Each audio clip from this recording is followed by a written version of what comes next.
Movie start होती है और हमें एक फिशरमैन को दिखाया जाता है जिसका नाम शिराकास होता है। दरअसल वह समुद्र में मछली पकड़ने आया था, लेकिन आज अचानक से उसके जाल में एक लड़की फंस जाती है और उसे देखकर एकदम से वो चौंक जाता है कि यह लड़की समुद्र में कैसे आ गई। और वह उसके पास जाता है और नेट को खोलता है तो वह देखता है कि लड़की अभी भी जिंदा है, लेकिन उसके फेफड़ों में काफी ज्यादा पानी घुस जाता है, जिसके बाद उसे सांस लेने में काफी दिक्कत होती है और वह उल्टियां भी करने लगती है। लेकिन वह लड़की बहुत ज्यादा डर चुकी थी, उसे लग रहा था कि मैं मर चुकी हूँ, लेकिन वो लड़की बच जाती है। उसका नाम क्या था उसे अभी पता नहीं था। शिराकास को लोग अक्सर सर्कस कहकर बुलाया करते थे। यह देखकर वह लड़की काफी गुस्सा हो जाती है और वह अपने आस पास देखकर कहती है कि मुझे कुछ भी अच्छा नहीं लग रहा। लेकिन इसके बाद सर्कस उससे कहता है कि मैं एक जगह जानता हूँ जहाँ पर उसे शांति मिलेगी।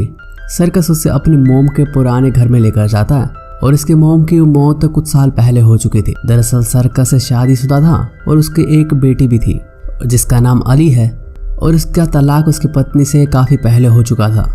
और वह अपने बेटे एनी, जिसे किडनी प्रॉब्लम है, उसे लेकर डॉक्टर के पास जाता है क्योंकि उसे हर सप्ताह डायलिसिस करवाने के लिए डॉक्टर के पास जाना पड़ता था। इसके बाद आज के पूरे दिन की बात है, वो अपनी बेटी एनी को बताता है और उसके जाल में कैसे लड़की फंस जाती है जो कि तुम्हारे दादी के पुराने घर में रह रही है।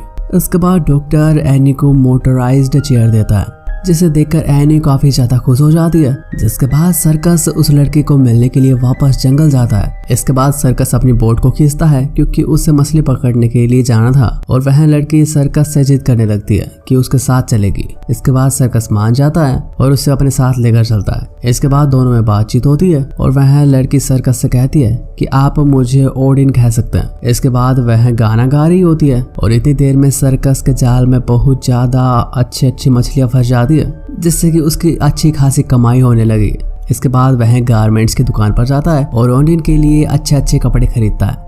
इसके बाद वे आज के दिन की स्टोरी अपनी बेटी को बताता है कि कैसे उसने गाना गाकर आज बहुत सारी मछलियों को बुला लिया। इसके बाद एनी लाइब्रेरी जाती है और कुछ बुक्स लेकर आती है क्योंकि उसे अपने पापा की बात पर विश्वास नहीं हो रहा था। इसके बाद सर्कस ओडिन को हमेशा की तरह वहां पर लेकर जाता है। इसके बाद ओडिन एक दिन स्विमिंग कर रही थी कि एनी वहां एकदम पहुंच जाती है और वह उससे कहती है कि तुम वही लड़की हो जिसके बारे में उसने पढ़ा है, क्योंकि तुम मेरी बीमारी ठीक कर सकती हो। लेकिन ओडिन के पास इसका कुछ जवाब नहीं था। वह बस अपने कमरे की तरफ आगे बढ़ रही होती है और धीरे धीरे अपने कमरे में चली जाती है। वहीं दूसरी तरफ एनी के पास काफी सारे क्लासमेट्स आ जाते हैं और उसकी न्यू व्हील चेयर को देखकर जेलस फील करते हैं, और इसके बाद एक लड़की उसकी व्हील चेयर उठाकर पानी में फेंक देती है। इसके बाद मूवी में हम एडवेंचर को देखते हैं जो कि ओडिन को ढूंढते ढूंढते टाउन तक आ गया था। एक दिन सर्कस मछली पकड़ने के लिए ओडिन को भी लेकर जाता है और वहाँ ओडिन शिप चला रही होती है। इसके बाद वह अपना सुरीला गाना स्टार्ट करती है, जिससे कि सर्कस के जाल में बहुत सारी मछलियां फंस जाती है और वह काफी खुश होता है। इसके बाद कुछ कोस्ट गार्ड छानबीन करने के लिए सर्कस के पोर्ट पर आ जाते हैं और ओडिन वहां पर छिप जाती है, लेकिन यह कोई क्राइम नहीं होता। इसके बाद वो शिप से उतर जाते हैं। इसके बाद वह अपनी खूबसूरती के दिखाने के लिए टाउन में चली जाती है और सर्कस उसे कहता है कि तुम काफी ज्यादा खूबसूरत हो, और दोनों एक साथ टाउन में घूमने के लिए चले जाते हैं और एन भी वहां उन्हें मिल जाती है। इसके बाद ओडिन अच्छे कपड़े खरीदती है और एक दिन ओडिन एनी से पूछती है क्या कि तुम्हें पानी से डर लगता है, लेकिन ओडिन उसे कहती है कि वह उसे तैरना सिखाएगी। इसके बाद दोनों स्विम करने के लिए चली जाती है। इसके बाद एनी उससे पूछती है कि तुम्हारा हस्बैंड कहाँ पर है, तो वह उसे बताती है कि उसका कोई हस्बैंड नहीं है। दरअसल हम बात करें तो एक आदमी ओडिन को ढूंढ रहा होता है जो कि उसका हस्बैंड होता है। इसके बाद टाउन के लोग आज एक फेस्टिवल बना रहे होते हैं और सभी लोग यहाँ पर मौजूद थे। इसके बाद एनी ओडिन से पूछती है क्या किसी को तुम अवश्य में कर सकती हो, और इसके बाद देखते ही देखते एनी पानी में कूद जाती है और ओडिन उसे बचाने के लिए उसके साथ साथ कूद जाती है और सभी एकदम से हैरान हो जाते हैं। यह देखकर सर्कस काफी हैरान होता है और उसे अपने घर लेकर जाता है और सर्कस उसे अपनी पहली पत्नी के पास छोड़कर चला आता है। इसके बाद सर्कस और ओडिन दूसरे घर पे चले जाते हैं और ओडिन उससे पूछती है कि लोग तुम्हें सर्कस क्यों कहते हैं, तो सर्कस उसे बताता है कि वह सर्कस में पहले काम किया करता था और वह पहले बहुत ज़्यादा ड्रिंक भी करता था, लेकिन आज वह सब कुछ छोड़ चुका है क्योंकि आज वो अपनी बेटी का ख्याल रखना चाहता है, इसलिए वह ड्रिंक नहीं करता। और उसकी स्टोरी सुनने के बाद इन दोनों में प्यार बढ़ जाता है और दोनों काफ़ी देर तक रोमांस करते हैं।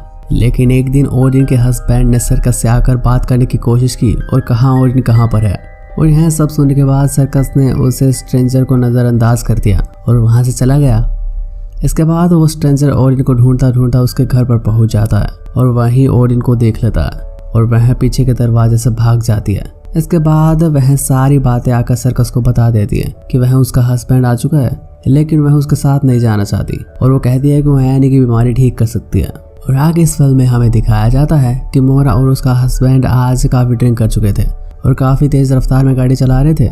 इसके बाद उनका एक्सीडेंट हो जाता है और मोरा के हस्बैंड की तुरंत डेथ हो जाती है। इसके बाद डॉक्टर सर्कस से कहता है कि मोरा के हस्बैंड की किडनी एनी से मैच कर रही है। इसके बाद एनी को एक नई किडनी मिल जाती है और ये वही विश होती है जो ओडिन और सर्कस ने भगवान से की थी। इसके बाद ओडिन के हस्बैंड वहाँ हॉस्पिटल में आ जाता है और वह उससे कहता है कि तुम मेरे साथ घर पर चलो, पर ओडिन उसे मना कर देती है। इसके बाद सर्कस और मोरा उसके पति की अस्थियां बहाने आए थे। वही मोरा सर्कस से कहती है कि तुम एनी की कस्टडी संभालनी पड़ेगी, लेकिन तुम ओडिन के साथ नहीं रहोगे। इसके बाद दोनों काफ़ी देर रात तक ड्रिंक करते हैं। वहीं अगले दिन सर्कस ओडिन को घसीटते हुए उसे आइलैंड तक ले जाता है जहाँ पर वह उसे मिली थी और वह उससे कहता है कि तुम यहाँ से जा सकती हो। उसके बाद सर्कस वहीं पर सो जाता है और ये सब पृष्ठ देख लेता है और वह उससे कहता है कि तुम्हारी प्रॉब्लम में कोई गम नहीं है, यानी कि तुम हमेशा गम में क्यों रहते हो। इसके बाद उसे ओडिन पर तरस आ जाता है और वह उसे वापस लेने के लिए पहुंच जाता है। इसके बाद सर्कस उससे कहता है कि तुम मुझे पूरी बात सच बताओ कि तुम वहां पर क्यों आई थी।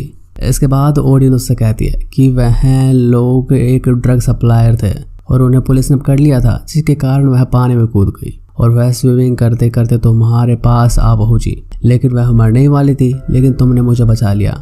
इसके बाद सर्कस ओडिन को घर लेकर जाता है और वह देखता है कि ओडिन के हस्बैंड पहले से ही वहाँ पर मौजूद थे और दोनों के बीच ड्रग्स को लेकर काफ़ी देर तक लड़ाई होती है। इसके बाद एनी उन्हें बताती है कि उसने ड्रग्स के बैग को एक शिप में छुपा दिया है और उसे लेने के लिए ओडिन का हस्बैंड वहाँ चला जाता है। तभी सर्कस रस्सी खींच लेता है और ओडिन का हस्बैंड पानी में गिर जाता है और उसे तैरना नहीं आता था और मौके पर उसकी मौत हो जाती है। इसके बाद ओडिन और सर्कस शादी कर लेते हैं और एनी के साथ रहने लगते हैं और यहीं पर हमें मूवी की एंडिंग दिखाई जाती है। तो उम्मीद है कि आपको मूवी पसंद आई होगी और ऐसे ही मूवीज एक्सप्लेनेशन के लिए आप हमारे चैनल को सब्सक्राइब जरूर कर लें।